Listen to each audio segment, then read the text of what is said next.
River. Thank you very much, Madam Speaker, for this opportunity to speak today on Bill C-9, the Budget Implementation Act.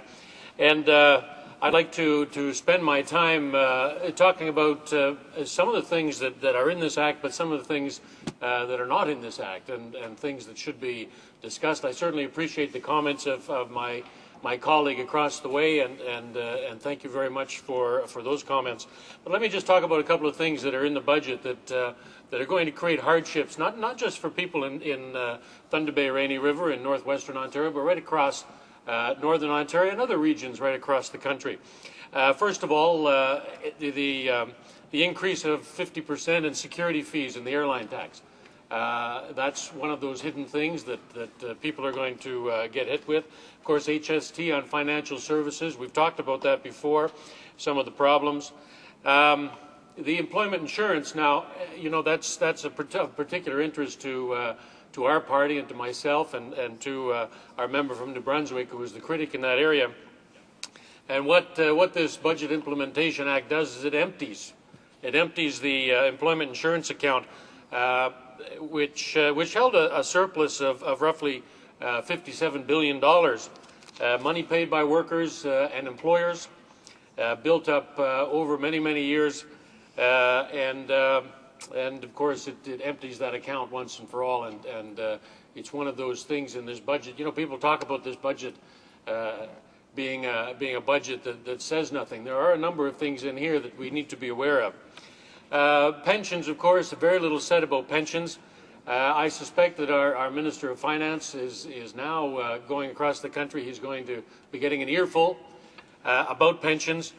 We know where pensions need to go in this country. We're really in the dark ages, Madam Speaker, as far as pensions are concerned.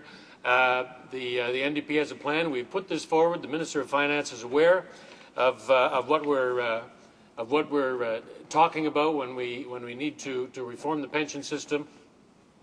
And let me just put a quick plug in here for Bill C-501, which will be coming up next month for debate. It's a pension bill that moves workers' pensions from unsecured into secured. It's a very simple, straightforward bill, and I'm certainly hoping that everyone in this place will support it. My colleague from Saskatchewan and other places who we try to cooperate with as much as possible. I'm sure that we'll find some common ground on Bill C-501 and be able to push it through very quickly to protect workers. Imagine, Madam Speaker, a country where workers and employers who've paid into pension funds actually get the money back in the case of bankruptcy. That's what this bill does, and I certainly hope that people will be supporting it.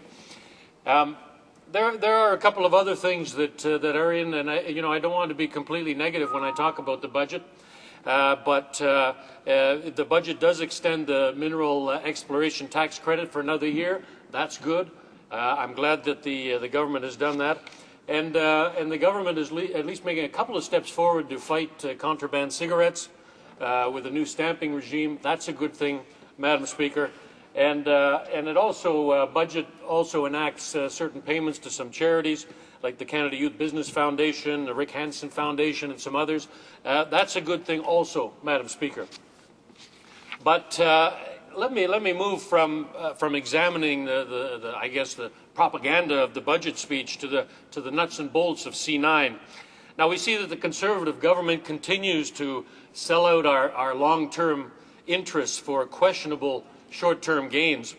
Now, I wasn't surprised to see many items in Bill C-9, the HST payment to McGuinty's Liberals, for example, a freeze in MP salaries and office budget, huge corporate tax cuts. These were all expected, Madam Speaker, and I'm going to say a little bit about HST in a moment, a little bit more.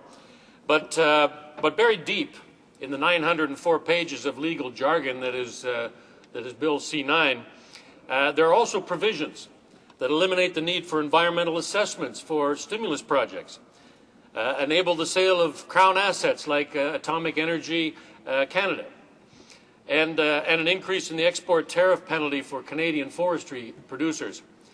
Now, given that we are blessed with a beautiful and relatively pristine natural environment in northwestern Ontario, Madam Speaker, I'm very concerned by the fact that environmental assessments will no longer need to be completed before infrastructure stimulus projects get underway. And you know, while the Canadian economy is in desperate need of public investment, we are in northwestern Ontario. We are in desperate need of new roads and highways right through our region. I would rather have a month or two delay on these projects so as to ensure that they comply with existing environmental regulations and do not have negative long-term effects on our natural environment, which many families in our region depend upon for our economic well-being. And just as it doesn't make sense to cancel environmental assessments in the name of short-term stimulus, economic stimulus, it also makes little sense to sell off profitable Crown corporations, Crown assets, when you're facing many years of large fiscal deficits. In the case of AECL, Bill C-9 lays the groundwork for the selling off of particular assets or of the company as a whole. Even though the company is one of the world's largest producers of nuclear technology and brings in millions of dollars each year through the sale and licensing of its cutting-edge technology. Now, wouldn't it make more sense to halt the $100 million ad campaign the Conservatives are using to promote their budget? Imagine $100 million being spent on ads to promote themselves. And Conservatives are using that to promote their budget, supposedly. Or how about reducing the $60 billion in corporate tax cuts before selling off a proven long-term moneymaker? I think the answer is obvious, but this government has never shown an ability to look beyond the next poll when it comes to its decision-making. Now, perhaps the most troubling detail contained in the fine print of Bill C-9 is the acceptance and enforcement of a London Court of International Arbitration ruling that said Canadian forest companies owe $68 million to their U.S. counterparts. In fact, 68.26% to be exact, to their U.S. counterparts due to an unintentional violation of the softwood lumber agreement. In fact, the unintentional violation is really the government's fault.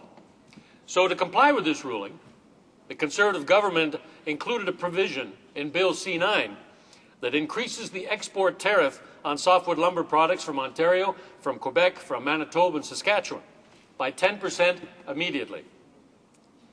Now, when one subtracts the paltry $25 million in new forest sector investment that is also contained in the budget, then Canada's forestry sector will actually be forced to pay out $43 million in new taxes and tariffs this year, just as it begins to emerge from a catastrophic decade-long downturn. Madam Speaker, it makes no sense. At the very least, since the tribunal has already ruled, at the very least, the government should be on the hook, not forest companies that are struggling to manage and to get through and are just starting to see the light at the end of the tunnel. So, Madam Speaker, it's a horrible situation in Bill C-9.